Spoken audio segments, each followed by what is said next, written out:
Bueno, vamos a continuar con la revisión con ustedes, el grupo ENAM. Vamos a continuar hablando de cáncer gástrico, ¿ya? Entonces, en el cáncer gástrico hay que hacer una pequeña diferenciación muy importante, ¿ya? Recordábamos que creo que ya habíamos hablado del intestino delgado, o si no no lo hemos hablado aún, ¿ya? En la mayoría del tracto gastrointestinal, los tumores más frecuentes son los tumores benignos, ojo, ¿ya? Sin embargo, en el estómago esto no es así, ojo. En el estómago, los tumores más frecuentes son los malignos, ¿ven? Comparamos tumores malignos con tumores benignos, los malignos son mucho más frecuentes. Esto es muy importante. Es por eso que ante un tumor en el estómago, lo primero que hay que pensar es que ese tumor es maligno, ¿ya? Dentro de estos tumores malignos, a la cabeza tenemos a los carcinomas, y para hablar de su nombre correcto sería adenocarcinoma, ¿ya? Luego tenemos a los linfomas, ¿ya? Debemos saber que los linfomas, que por cierto, los linfomas normalmente se asocian ¿a qué? A infección por Helicobacter pylori, esto en el estómago. Y debemos saber que los linfomas tienen como lugar más frecuente en el tracto gastrointestinal el estómago, ¿ya? Eso es pregunta de examen también. Asimismo, el leiomiosarcoma, bueno, es otra patología. El tumor carcinoide ya habíamos mencionado que es más frecuente en el intestino delgado, luego a nivel del apéndice, ¿verdad? Pero también se puede, luego en el recto, pero también se puede presentar a nivel del estómago, ¿verdad? Ojo. Luego tenemos otro tipo de tumores, ¿ya? Los tumores benignos, a la cabeza siempre vamos a tener pólipos. Ya en todo el tracto gastrointestinal, los tumores benignos más frecuentes son los pólipos, ¿ya? Algunos no consideran a los pólipos como tumores, aunque sí lo son, ojo, ¿ya? Pero algunos simplemente, como son patologías muy frecuentes y benignas, no los consideran, ¿ya? Y se habla que los tumores benignos más frecuentes son los de leomiomas, muchas veces, ¿ya? Pero ojo, el pólipo es mucho más frecuente que el leomioma, ¿ya? Y también es un tumor. O sea, si hubiese pólipo en la clave, habría que marcar pólipo de entrada, ¿ya? Las lesiones inflamatorias también van a estar presentes. El páncreas heterotópico son otro tipo de lesiones a nivel del estómago, ¿ya? Ahora, ya que estamos hablando de cáncer gástrico, debemos saber qué factores incrementan y qué factores disminuyen el riesgo de padecer cáncer gástrico, ¿ya? Dentro de los factores que incrementan el riesgo, tenemos los antecedentes familiares, la dieta rica en nitratos, en sal, en grasa, en pescado ahumado, ya así ponen los libros, pescado ahumado, ¿verdad? La poliposis familiar también es un factor de riesgo, ¿verdad? Recuerden que la poliposis familiar, si bien es cierto, da pólipos a nivel del colon, también va a dar pólipos a nivel del duodeno y a nivel del estómago, ¿ya? Ojo, y esos pólipos obviamente pueden evolucionar a un cáncer, ¿ya? Adenomas gástricos, sobre todo los adenomas de tipo vellosos, al igual que el colon, y sobre todo aquellos mayores a 2 centímetros. El cáncer colorectal hereditario sin poliposis o síndrome de Lynch también se asocia a cáncer de estómago, ojo, ¿ya? La infección por Helicobacter pylori se asocia tanto a adenocarcinoma, como también a linfoma. Es por eso que el tratamiento del linfoma de bajo grado, o sea, de baja malignidad, simplemente basta con el tratamiento erradicador de Helicobacter pylori, pregunta de examen. Y los linfomas de alto grado, o sea, muy malignos, estos sí son sometidos a quimioterapias, y si recidivan, son sometidos ¿a qué? A cirugías recién, ¿ya? Pregunta de examen también. La gastritis atrófica, la metaplasia intestinal, la displasia también son factores de riesgo. La gastrectomía o gastroionostomía, anastomosis, perdón, previas también son factores de riesgo. O sea, cirugías gástricas también son factores de riesgo. Sin embargo, ojo, la cirugía bariátrica, que también es una cirugía gástrica, ¿ya? No es factor de riesgo, ¿ya? Cirugía bariátrica no, pregunta de examen. El consumo del tabaco es factor de riesgo para cualquier tipo de cáncer. La enfermedad de pérdida de proteínas crónica o enfermedad de Menetrier también es un factor de riesgo para cáncer gástrico, ¿ya? Ahora, ¿qué factores disminuyen el riesgo o mejor dicho, funcionan como factores protectores, ¿ya? Tenemos el ácido acetil salicílico, que es un AINE. Es más, todos los AINES prácticamente son factores protectores. ¿Por qué? Porque los AINES van a disminuir la inflamación, y además de disminuir la inflamación, disminuyen los pólipos, no solamente a nivel del estómago, también a nivel de todo el tracto digestivo, ¿ya? La dieta rica en frutas y verduras frescas también son factores protectores, la vitamina C también se ha considerado, el calcio algunos lo han considerado, la vitamina E también otros lo han considerado, ojo, incluso los hábitos saludables también son considerados, ¿ya? Pero estos son los que más o menos nos pueden preguntar o pueden venir en las preguntas, ¿ya? Luego tenemos que saber diferenciar un cáncer gástrico temprano de un cáncer gástrico avanzado, ¿ya? El cáncer gástrico temprano o early cancer tiene su definición, que ya ha sido motivo de pregunta en ENAM y en Salud. Ojo, la definición es un tumor, ¿ya? O un cáncer, para ser más exactos, que invade la mucosa, pero ojo, que no sobrepasa la submucosa, ¿ya? Que máximo llega a la submucosa y además puede estar asociado a ganglios, asociado a ganglios positivos o ganglios negativos, ¿ya? Ambos, ojo.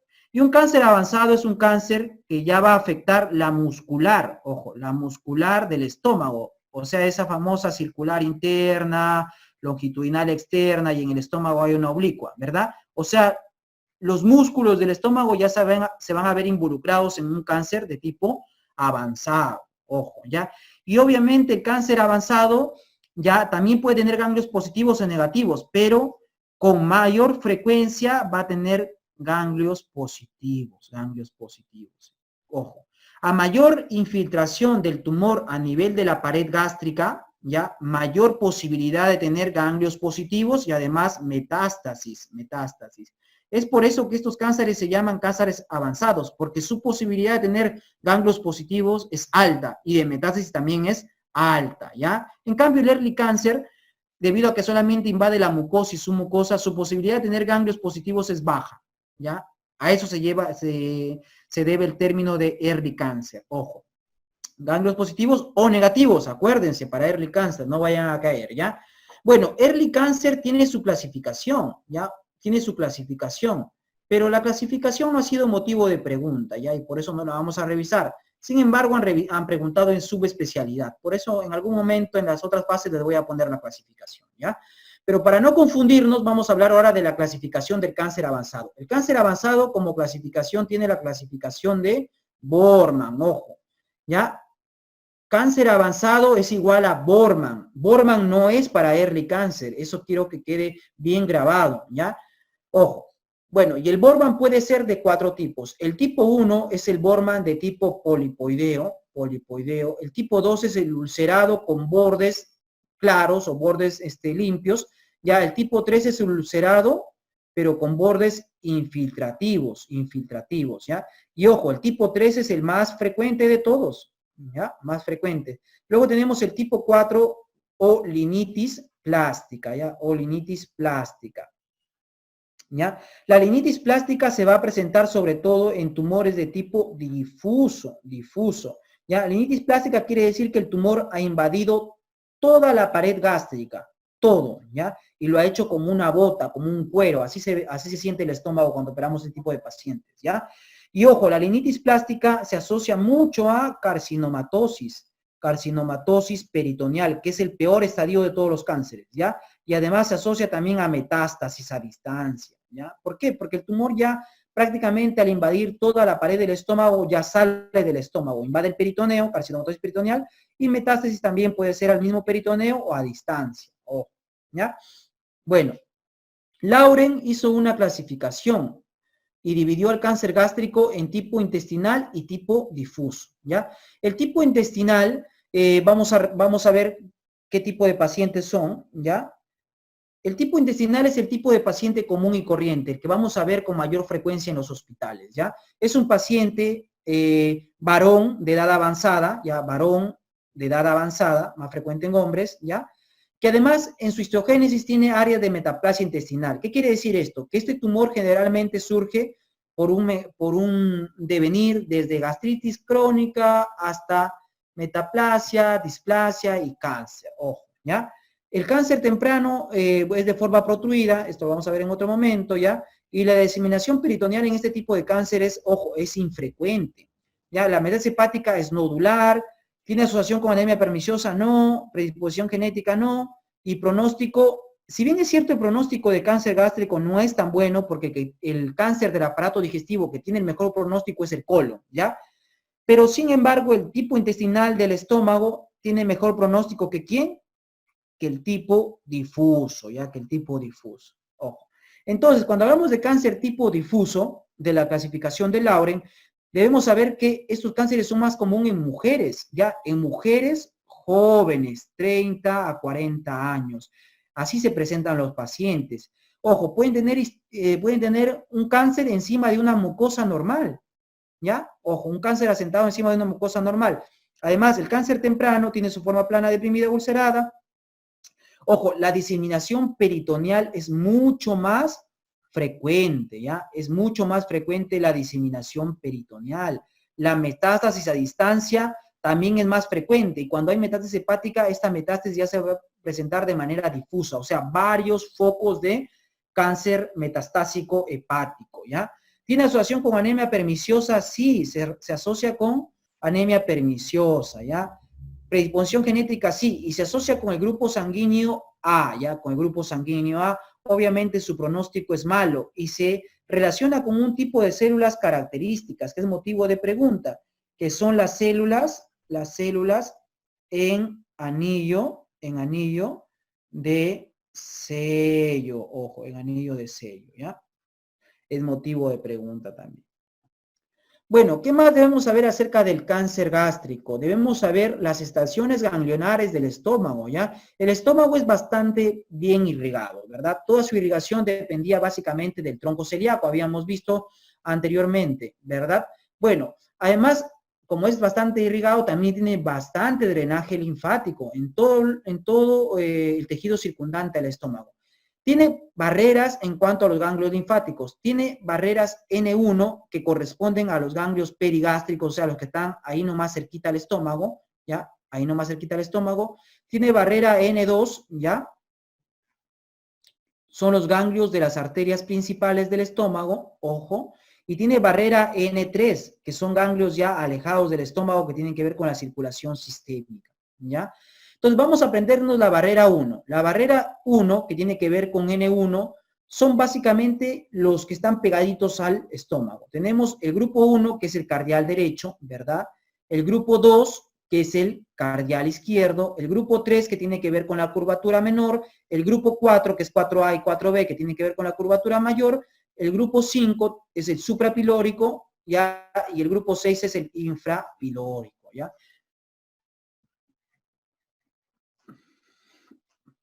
Si bien es cierto, esta es la barrera N1, cuando uno en una cirugía saca toda la barrera N1, estamos hablando de una cirugía del tipo D1, ¿ya? D1. En cambio, tenemos la barrera N2, ¿ya? La barrera N2 tiene que ver con las arterias principales del estómago.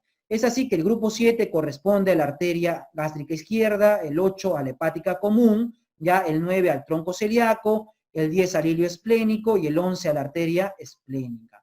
Este grupo es el grupo N2 y el grupo N2, cuando es retirado más el N1 en una cirugía, hablamos de una cirugía de tipo D2, ¿ya? Entonces yo les pregunto, ¿qué tipo de cirugía es la que saca más ganglios? Obviamente la cirugía tipo D2 es la que saca más ganglios, ¿ya? O sea, oncológicamente la cirugía D2 es mejor que la cirugía D1, ¿ya? Ojo. Luego tenemos la barrera N3, el grupo 12, que tiene que ver con ligamento hepatoduodenal, grupo 13 retropancreático, grupo 14 arteria mesentérica superior, 15 cólica media, ya ha venido por ahí en un banquito, ya, y 16 la arteria aorta. Este grupo también hacen un tipo de cirugía, que es la cirugía D3, ya. Sin embargo, la cirugía D3 no es tan aceptada en el mundo, ya, no es tan aceptada en el mundo. En Japón, hacen, al igual que para el colon, también ellos tienen una cirugía ganglionar de 3, ¿ya? Pero no es tan aceptada como para que sea motivo de pregunta en el ENAM, ¿ya? Ojo. En relación a la diseminación del cáncer gástrico, el cáncer gástrico se puede diseminar vía local. ¿Qué quiere decir? Que va a infiltrar las estructuras vecinas, ¿ya? Infiltrar las estructuras vecinas, que puede ser el colon, el intestino delgado, el epiplon mismo, ¿ya? Y también puede tener una invasión a distancia, vía hematógena, sobre todo, ¿qué? sobre todo vía sanguínea llega a nivel del hígado, ¿ya? Al hígado, ojo. Pero recuerden que las metástasis hepáticas la mayoría de las veces provienen ¿de quién? Del colon, no del estómago, pero el estómago también va al hígado, ojo. Tenemos vía linfática, ya tenemos los ganglios de Virchow y de Iris. El ganglio de Virchow es este, es el supraclavicular izquierdo, ¿ya? Y tenemos el ganglio de Iris, que es el axilar izquierdo, ojo. ¿Ya? Esto es por diseminación linfática. Luego tenemos los tumores por diseminación vía peritoneal, que les gusta preguntar. Ojo, ya acá tenemos el estómago, ¿verdad? El estómago, y acá tenemos el tumor. Por cierto, a nivel del antro, porque el tumor, el cáncer gástrico es más frecuente a nivel del antro. ¿Por qué? Porque el Helicobacter pylori afecta el antro, y ahí se va a dar la gastritis crónica, la metaplasia y todo lo demás que va a devenir en el cáncer. Por eso es más frecuente a nivel del antro, ¿ya? Entonces, este tumor, cuando sale del estómago, por ejemplo, en una rinitis plástica o en cualquier otro tipo, también se puede presentar, ¿ya? Las células cancerígenas se van a descamar del estómago y se van a diseminar por el peritoneo, ¿ya?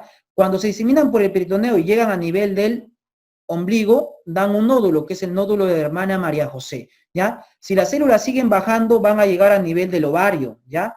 Y cuando llegan al ovario reciben un nombre, ¿cómo se llama? Tumor de Krukenberg, ¿ya? De Krukenberg.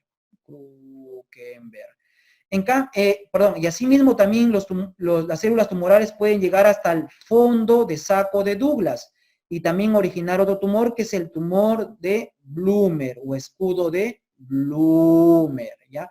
Estos también suelen ser motivo de preguntas. En el diagnóstico del cáncer gástrico, obviamente nos importa la clínica. ¿Cuál es la clínica de un paciente con cáncer gástrico? Obviamente, si el paciente tiene un tumor a nivel del estómago, lo que va a tener es saciedad precoz. Saciedad precoz. No va a querer comer o va a comer y se va a llenar muy rápido.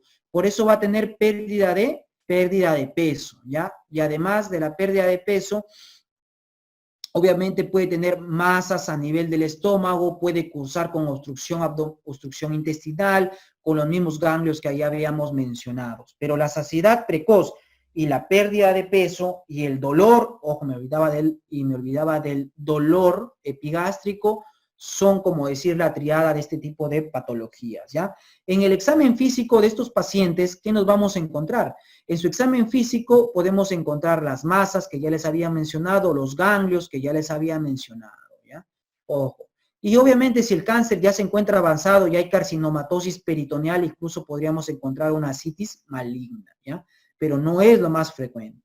En los marcadores tumorales, la mayoría de los cánceres que dependen del tracto digestivo van a elevar el antígeno carcino embrionario, ¿ya? También tenemos el CA19-9, que por cierto es más frecuente en páncreas y en vías biliares. También tenemos el CA50, el CA125, ¿ya? Y también el CA72.4, que por cierto es el más específico de cáncer gástrico. Sin embargo, ninguno de estos marcadores es diagnóstico de cáncer de estómago, ¿ya? En la endoscopía, que tiene que ser más biopsia, es la que nos va a dar ¿qué? El diagnóstico. Es la única manera de obtener el diagnóstico, mediante una biopsia. No hay cáncer sin biopsia, acuérdense, no existe cáncer sin biopsia, ¿ya? La ecografía nos va a ayudar, sí nos puede ayudar, pero obviamente no es el mejor estudio para evaluar vísceras huecas, una ecografía. Sin embargo, cuando esta ecografía lo hacemos vía endoscópica, nos va a permitir ver la pared del estómago, ¿ya? La pared del estómago, ojo. La tomografía computarizada nos va a permitir ver los ganglios y también las metástasis, ojo. Y la resonancia magnética nos va a permitir también ganglios, también metástasis, pero sobre todo nos va a permitir visualizar la estructura del hígado cuando hay metástasis. Es mucho mejor que la tomografía, ¿ya? Recuerden que la tomografía en este tipo de pacientes también es de tórax, abdomen y pelvis, y es con contraste oral y endovenoso, ¿ya? ¿Por qué? ¿Por qué tórax, abdomen y pelvis? Porque tenemos que ver que no haya metástasis ni al pulmón ni al abdomen, ojo, ¿ya? Y la resonancia magnética, ya les dije que es muy útil para evidenciar las estructuras del hígado y también estudiar metástasis a nivel hepático, ¿ya? Metástasis a nivel hepático. Bueno.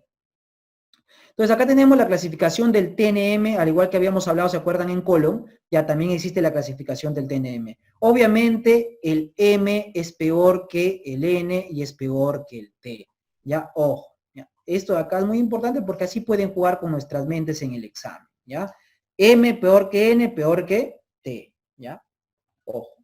En el tratamiento de los pacientes con cáncer gástrico, ya el tratamiento puede ser de varias maneras. ¿Existe tratamiento endoscópico? Sí existe tratamiento endoscópico, pero solamente para lesiones únicas del tipo T1.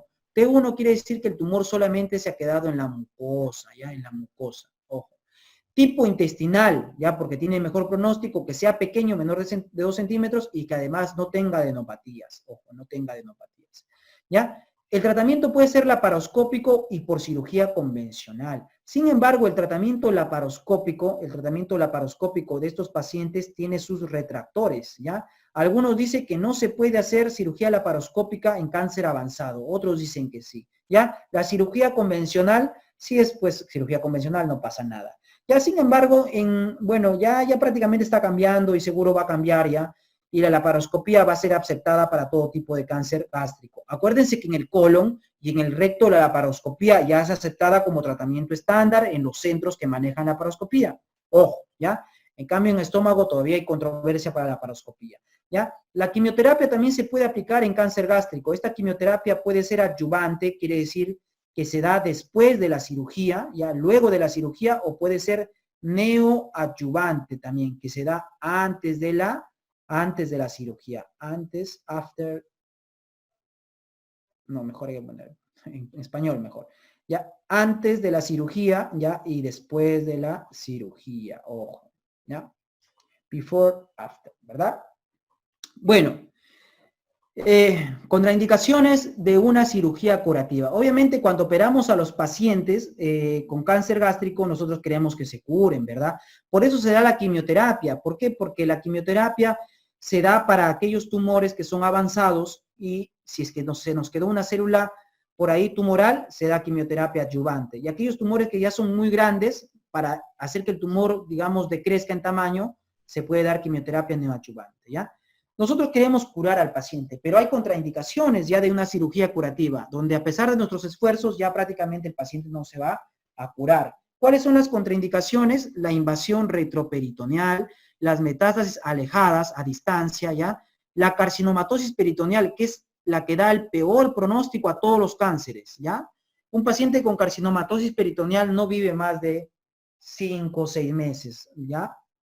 Anecdóticamente hasta 10 meses, así dice la bibliografía, ¿ya? La linitis plástica, recuerden que cuando tenemos pacientes con linitis plástica, existe mucha posibilidad de tener carcinomatosis peritoneal, sobre todo en aquellos pacientes que se le hace una citología. Citología quiere decir que al abdomen lo vamos a instilar cloruro de sodio, eso lo vamos a aspirar y vamos a ver al microscopio. Y si en el microscopio encontramos citología positivo para células tumorales, también quiere decir que la cirugía ya no va a ser curativa. Quiere decir que ya el tumor, a pesar de no verlo, ya ha invadido el peritoneo. Ojo, ¿ya? Además, contraindicaciones generales como cardíacas, renales, etcétera. Acuérdense del término de irresecabilidad, ¿ya? Irresecabilidad tiene que ver con las condiciones técnicas, o sea que tú técnicamente no lo puedes sacar, o tal vez sí lo puedes sacar, pero vas a lesionar una arteria, vas a lesionar un tronco, entonces vas a ocasionar que el paciente se muere, o sea, técnicamente es imposible sacar al tumor, ¿ya? Eso tiene que ver con la técnica quirúrgica. Y otro término es la inoperabilidad. La inoperabilidad no tiene que ver con la técnica, podrías tener un tumor pequeño que tú lo podrías sacar, ojo, sin ningún problema, pero sí no lo puedes operar al paciente porque tal vez tiene POC muy grave, porque tal vez tiene insuficiencia cardíaca, o sea, tiene problemas que impiden que el paciente se opere, porque si tú lo operas, tal vez el paciente no tolera la cirugía y fallece por la misma inducción anestésica. Entonces, ese término se conoce como inoperabilidad, que básicamente tiene que ver con esta contraindicación, ¿ya? Entonces, les había mencionado que cuando nosotros sacamos la estación ganglionar N1 en una cirugía hablamos de D1 y cuando sacamos N1 más N2 hablamos de D2, ¿ya? Entonces, ¿qué es lo que deberíamos elegir? Si tenemos un cáncer avanzado, o sea, un Bormann, un cáncer avanzado, Bormann, ¿ya? Sí o sí tenemos que someter al paciente a D2, ¿ya? A D2, salvo sea una cirugía paliativa, ¿ya? Que ya vamos a ver ahorita, ¿ya? ¿Y por qué hacer un D2? ¿Cuáles son las razones para hacer una linfadenectomía D2? ¿Ya? En primer lugar, permite una mejor evaluación ganglionar. ¿Por qué? Porque vamos a sacar más ganglios, ¿ya? Y al sacar más ganglios vamos a poder observar mejor, ¿ya? Y clasificar mejor el TNM. Mejora la supervivencia, porque tú al sacarle más ganglios tienes más chance de sacar ganglios positivos, por eso mejora la supervivencia, sobre todo en estadio 2 y en estadio 3. En estadio 4, esto de acá no es de todo cierto, ¿por qué? Porque en estadio 4, acuérdense que ya hay metástasis, ¿ya? Y las metástasis, obviamente, dan peor pronóstico que los ganglios, ¿ya? Y en D2 estamos hablando de ganglios, ojo, ¿ya?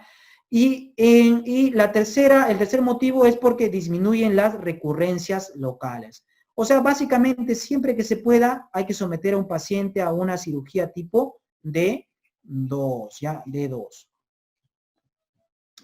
Entonces, la cirugía, cuando hablamos de resección de ganglios, hablamos de D2, ¿verdad? D2, para todo cáncer avanzado. Acuérdense que el early cáncer, ya ese cáncer que afectaba solamente mucosa y submucosa, ya puede ser sometido a un D1. Ojo, el early cáncer sí podría ser sometido a un D1. ¿Por qué? Porque existe muy poca probabilidad de que tenga ganglios positivos. Sin embargo, bueno, la mayoría le hace igual D2, la verdad. ¿Ya? D2, ¿ya? Ojo. El D2, obviamente, al ser una cirugía más agresiva, porque sacan más ganglios, tiene mayores complicaciones posoperatorias, ¿ya? Ojo, ¿ya?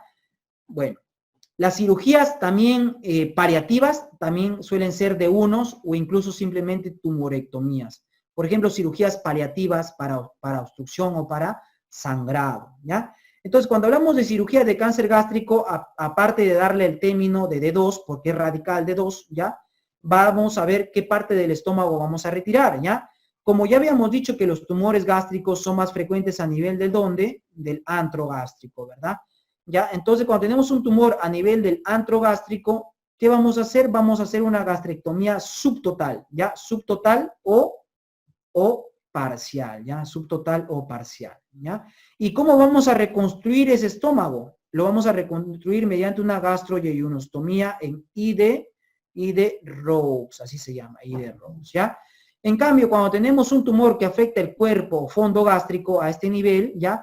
Podría ser sometido a una gastrectomía total, o sea, retirar todo el estómago, ¿ya? ¿Y cómo reconstruimos ese estómago o lo que quede de tracto digestivo? Mediante una esófago-yeyunostomía también en Ide-Rhodes. Acuérdense que esta cirugía, la gastrectomía subtotal, también puede ser reconstruida mediante un Billrow 1 o un Billrow, ¿ya? O un Billrow 2, ¿ya? También puede ser reconstruida de esa forma, ¿ya? Con las, obviamente, complicaciones propias de estas cirugías que ya habíamos hablado anteriormente, ¿ya? Ojo. Ya, los tumores que también están en el límite entre el antro y el cuerpo también pueden ser sometidos a gastrectomías subtotales o parciales, ¿ya? Entonces, para hablar de márgenes quirúrgicos, los tumores tipo intestinal de la clasificación de Lauren necesitan un margen quirúrgico de 3 centímetros. En cambio, los tumores tipo difuso necesitan un margen quirúrgico de 6 centímetros como mínimo. Sin embargo, los cánceres de tipo difuso, en la práctica, la mayoría de las veces son sometidos a gastrectomía total debido a su pronóstico tan malo, ¿ya? Ojo. Entonces, acá tenemos los síndromes que se van a presentar en un paciente gastrectomizado. Obviamente, estos síndromes van a ser con mayor frecuencia en pacientes con Billrow, ¿verdad? Con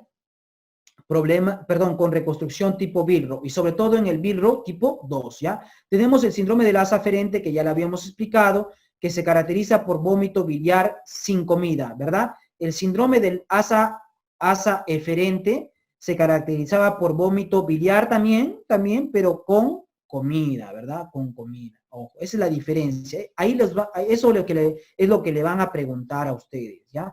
Obviamente se presenta en Billrow 2 y su tratamiento es pasar de Billrow 2 a Ide-Rhodes, ¿ya? A Ide-Rhodes. Luego tenemos el problema del reflujo alcalino, y el reflujo alcalino es muy grave. ¿Por qué? Porque se asocia incluso a cáncer gástrico y también a cáncer de esófago. Recuerden que el esófago de Barrett, ¿ya?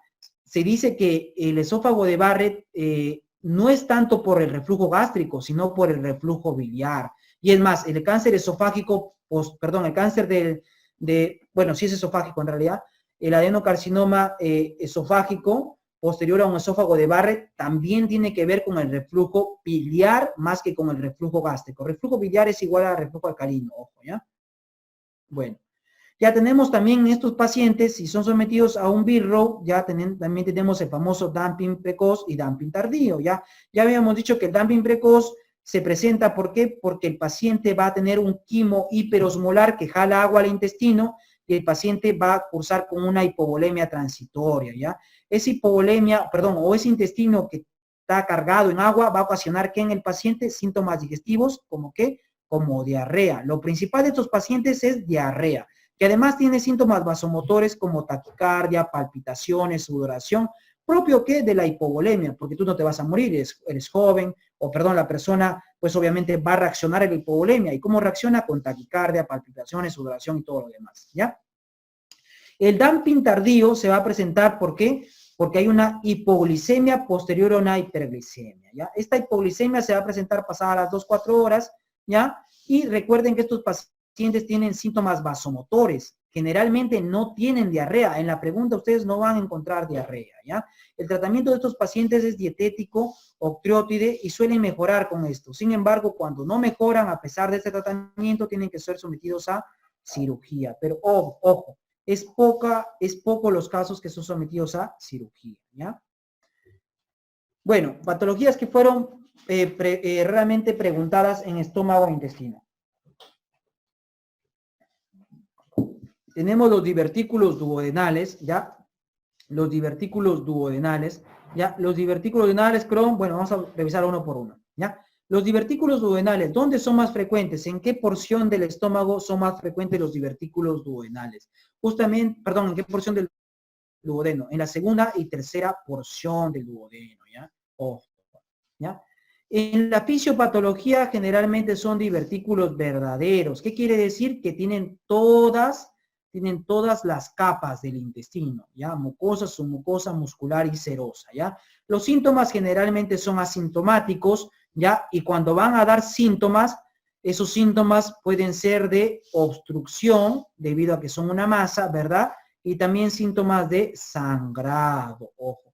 En el tratamiento es la diverticulectomía cuando tenemos síntomas, ¿verdad? Así vamos a ver estas patologías. El estudio diagnóstico para diagnosticar ese tipo de tumores o divertículos duodenales o divertículos a nivel del intestino delgado o tumores también a nivel del intestino delgado, el estudio diagnóstico es a través de gastroclisis, ¿ya? Que consiste en instalar un contraste, como ustedes ven acá, y observar, pues, en plaquitas, ¿ya? Gastroclisis, ¿ya? Correcto. O también enteroclisis para divertículos de otro lado. Enteroclisis. ¿Ya? Estaba que me equivocaba con estómago. Enteroclisis, ¿ya? Porque es para ver justamente el intestino. Ojo. Bueno, luego tenemos un poco de la patología de Crohn que puede ser motivo de pregunta. Me imagino que Crohn y colitis ulcerativa lo han tratado en gastroenterología, entonces vamos a ver acá la parte quirúrgica del Crohn, ¿ya? Recuerden que el Crohn es una patología transmural, ¿ya? Transmural. ¿Qué quiere decir transmural? Que va a afectar toda la pared del intestino. Debido a que afecta toda la pared del intestino, es común que estos pacientes desarrollen estenosis, ¿ya? Estenosis, también fístulas, ¿correcto? Entonces, la estenosis es la principal indicación quirúrgica de la enfermedad de Crohn, ¿ya? Y cuando tenemos una estenosis, ¿qué vamos a hacer? No hay que retirar segmentos de intestino delgado, porque hay que recordar que la enfermedad de Crohn es una enfermedad incurable, que te puede dar Crohn de un segmento intestinal en un año y al otro año te da otro segmento y así. Entonces, si te vamos sacando el intestino cada vez que te dé Crohn, te vamos a dejar al final sin intestino. Es por eso que no es el tratamiento la resección del intestino delgado. Ya, el tratamiento de la estenosis en estos problemas consiste en hacer estenoplastías, ¿ya? O estenoplastías o estricturoplastías. que consiste en la estenosis, partirla de manera longitudinal y cerrarla de manera transversal, ¿ya? Ese es el tratamiento en este tipo de pacientes, ojo, ¿ya? Bueno, ¿cuáles son las otras indicaciones quirúrgicas de la enfermedad de Crohn? Que por cierto, la enfermedad de Crohn va a afectar con mayor frecuencia ¿qué parte? El ilion terminal, ¿ya? El ilion terminal, ojo, mucho ojito, ¿ya? Son otras indicaciones quirúrgicas como un inicio agudo de enfermedad grave, ya colitis de Crohn, fracaso del tratamiento médico y sobre todo las complicaciones como obstrucción, perforación, fístulas complicadas, hemorragia y además el riesgo mismo de tumor maligno. ¿Qué quiere decir? Si tenemos un paciente con enfermedad de Crohn y tiene una masa, también obviamente habría que someter al paciente a una cirugía para ver que esa masa no sea una masa tumoral, ojo. Ahora vamos a hablar un poco de fístulas enterocutáneas, ¿ya? Dentro de las fístulas enterocutáneas hay que diferenciar las fístulas altas, ¿ya? Las fístulas altas y las fístulas bajas, ¿ya? Las fístulas altas son aquellas que tienen que ver con intestino delgado y las fístulas bajas sobre todo son aquellas que tienen que ver con intestino grueso, ¿ya? O colon, ¿ya? Además clasificamos las fístulas de acuerdo a su gasto. Tenemos fístulas de gasto alto, ¿ya? De gasto alto, y tenemos fístulas de gasto bajo, ojo. Gasto alto quiere decir que sale más de 500 cc de secreción por día en 24 horas, ¿ya? Y gasto bajo quiere decir que sale menos de 500 cc de secreción en 24 horas, ojo. Deben recordar que las fístulas, ¿ya? Que las fístulas altas generalmente son de gasto alto, ¿ya? De gasto alto. En cambio, las fístulas bajas generalmente son de gasto bajo, ojo, de gasto bajo, ¿ya? Además, deben saber que las fístulas altas, que son de gasto alto, generalmente hay que poner altas, ¿ya? Que son de gasto alto, estas fístulas no van a cerrar de manera espontánea. La mayoría de las veces ameritan cirugía, ¿ya? Obviamente también pueden cerrar, ¿no? Con una buena nutrición enteral y una buena nutrición parenteral, pero en algunas ocasiones ameritan cirugía. En cambio, las fístulas bajas, las fístulas, vamos a cambiar el colorcito de la letra, ¿ya? En cambio, las fístulas bajas, que son de gasto bajo, este tipo de fístulas sí puede que cierren de manera espontánea, ¿ya?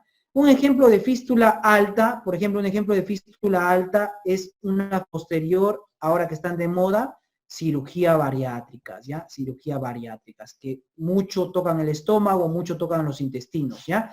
Y una fístula baja, por ejemplo, una fístula posterior a una apendicectomía o posterior a un procedimiento de cirugías de colon, por ejemplo, cirugías de diverticulitis, cirugías de cáncer colorectal, ya son fístulas bajas, que si bien es cierto, son escandalosas porque comienza a salir heces por la herida, por los drenes, ya, la mayoría de las veces van a cerrar de manera espontánea, ojo. Pero ojo, y eso para su vida diaria también, y eso para su conocimiento en general, las fístulas, hablamos de fístulas pasado los 7 días, ¿ya? Pasado los 7 días del posoperatorio, porque las fístulas se presentan en el posoperatorio, ya generalmente son posquirúrgicas, ya.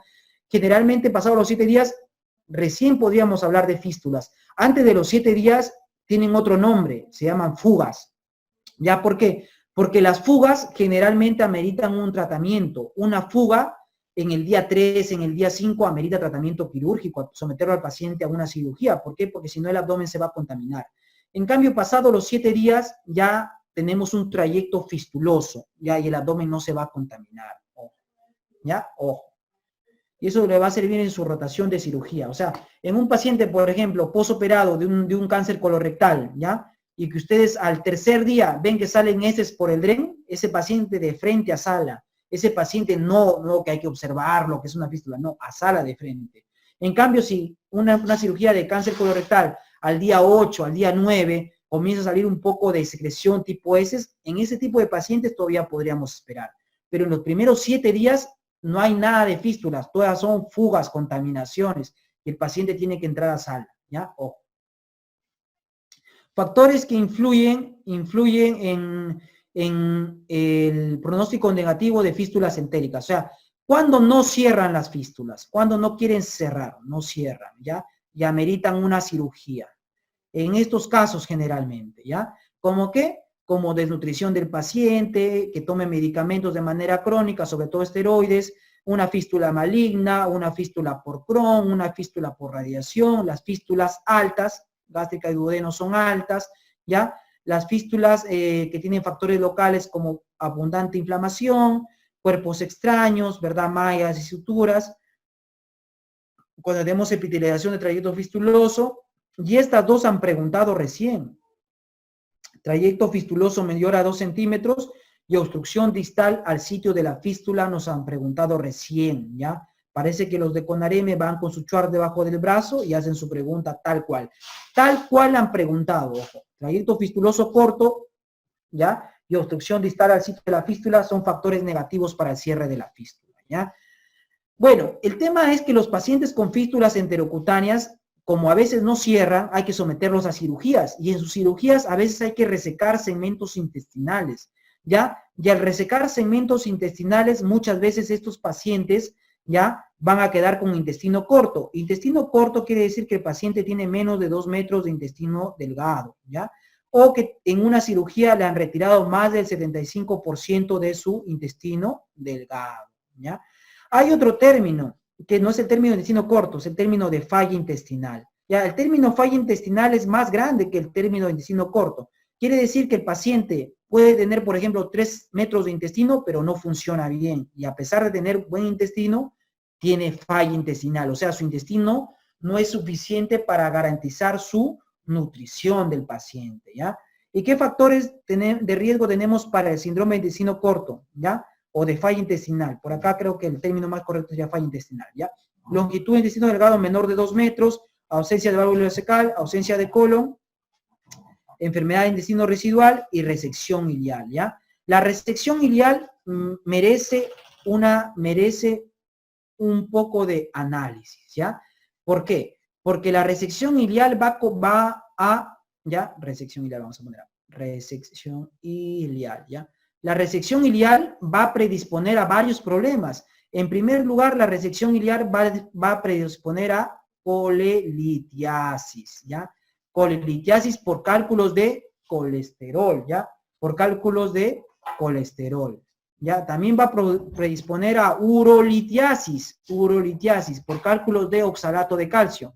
También va a predisponer a anemia por déficit de vitamina B12, o sea, anemia megaloblástica, ¿ya? Ojo. Bueno, ¿ya? Y también va a predisponer a déficit de vitaminas tipo D, E, K, A, o sea, las vitaminas liposolubles. ¿Esto por qué? ¿Por qué colelitiasis? Porque a nivel del segmento ilial, a nivel del ilion, se va a absorber las sales biliares. Ya, al no haber ilion, no se absorben las sales biliares. Al no haber sales biliares dentro del círculo enteropático de las sales biliares, ya, obviamente el colesterol va a preponderar y se van a formar cálculos de colesterol, ¿ya? ¿Por qué urolitiasis? Porque justamente en el ilion también se absorben las grasas, ¿ya? Y al no absorberse las grasas, ¿ya? El calcio va a quedar libre, ¿ya? Y el calcio al quedar libre, porque el calcio normalmente se junta con las grasas, ¿ya? El calcio al quedar libre, ya se va a unir con el oxalato y va a dar cálculos de oxalato de calcio. ¿Por qué anemia por déficit de vitamina B12? Porque la B12 se absorbe a nivel del ilion terminal, ¿verdad? ¿Y por qué déficit de vitamina D-K? Porque estas vitaminas se absorben a nivel del ilion terminal. Todo esto es motivo de pregunta, ojo, ¿ya? Cáncer de intestino delgado. ¿Qué necesitamos saber del cáncer de intestino delgado, ya? El tipo histológico del cáncer de intestino delgado es un adenocarcinoma, como casi todo el tracto gastrointestinal, ¿ya? La localización más frecuente del cáncer de intestino delgado, ojo, que es el duodeno, ¿ya? El duodeno. La sintomatología inicialmente va a ser asintomático, ¿ya? Asintomático. Pero cuando da síntomas, generalmente hablamos de un cáncer de tipo avanzado. Y estos síntomas van a ser, ¿cuáles van a ser sus síntomas? Van a ser obstrucción y además sangrado, ojo, obstrucción y sangrado en estos pacientes. En el tratamiento del cáncer de intestino delgado, obviamente hay que someter al paciente a una cirugía radical. ¿Qué quiere decir radical? Que hay que sacar el intestino delgado más su mesenterio, porque ahí están los ganglios, ¿ya? Cirugía radical. Bueno, acá tenemos un cuadrito del Schwarz, ¿ya? Acá donde nos dicen que cuál es el tumor más frecuente del intestino delgado, obviamente el adenocarcinoma, que es más frecuente al duodeno, en el duodeno. También tenemos el tumor carcinoide. Es más, el tumor carcinoide afecta con mayor frecuencia al intestino delgado, ¿verdad? Luego el apéndice, luego el recto, ¿ya? Y del intestino delgado, ¿dónde justamente se ubica el tumor carcinoide? A nivel del ilio, ¿ya? Tenemos el linfoma, que ya habíamos dicho que el linfoma es más frecuente, ¿dónde? En el estómago, ¿ya? Pero también obviamente se presenta en el intestino delgado, ¿ya? El estómago más que intestino delgado. Tenemos el tumor de Gist, que por cierto también es más frecuente, ¿dónde? En el estómago y luego en el intestino delgado, ¿ya? Recuerden que el tumor de Gist, acá mención hay parte, se relaciona a un marcador tumoral que es el c-KIT o CD117, pregunta de examen. Y su tratamiento es su tratamiento es la tumorectomía, ¿ya? Los tumores de Gist, los tumores de Gist a nivel del estómago son sometidos a tumorectomía. ¿Qué quiere decir tumorectomía? Que en los tumores de Gist a nivel del estómago no necesitamos hacer ni D1 ni D2, basta con tumorectomías, ¿ya? Tumorectomías, ojo. Y cuando no responden a la tumorectomía o cuando están avanzados, se habría que darle tratamiento con este quimioterápico que se llama imatinib, ¿ya? Ojo.